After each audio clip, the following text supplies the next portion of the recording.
36 দিন। এই জন্য এই আন্দোলনটা 36 দিন ব্যাপী অনেক রক্তক্ষয়ী সংঘর্ষ ও সংগ্রামের বিনিময়ে 36 দিনে একটা সরকারকে আমরা পতন করেছি, যার জন্য এই জুলাই আন্দোলন বা জুলাই গণ অভ্যুত্থানকে জুলাই 36 বলা হয়। 36 দিন ব্যাপী এই আন্দোলনটা অব্যাহত ছিল।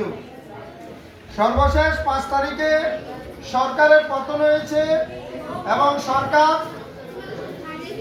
সরকারের পতনের মাধ্যমে ঐতিহাসিকভাবে 5ই আগস্টকে আমরা জুলাই গণ অভ্যুত্থান দিবস এবং জুলাই আন্দোলন দিবস হিসেবে আমরা আখ্যায়িত করি।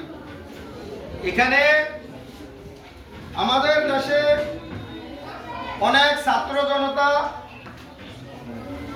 শুধুমাত্র তাদের চাহিদা ছিল তারা শিক্ষা অর্জন করে, সর্বোচ্চ শিক্ষা অর্জন করে তারা একটা ভালো চাকরিতে যাবে, এই ধরনের একটা আশঙ্কা ছিল। আমরা কিন্তু সবাই মুক্তিযোদ্ধা না, আমাদের সবাই আবার দেখা গেছে অনেক মেধাবী ছাত্রছাত্রীরা, যার জন্য তারা তাদের অধিকার থেকে তারা বঞ্চিত হচ্ছে। সেজন্য তাদের প্রথম দাবি ছিল কোটা সংস্কার দাবি, অর্থাৎ এটা চলে গেছে সরকার পতনের আন্দোলন। সেই সরকার পতনের আন্দোলনে অনেক ছাত্র জনতা শহীদ হয়েছে।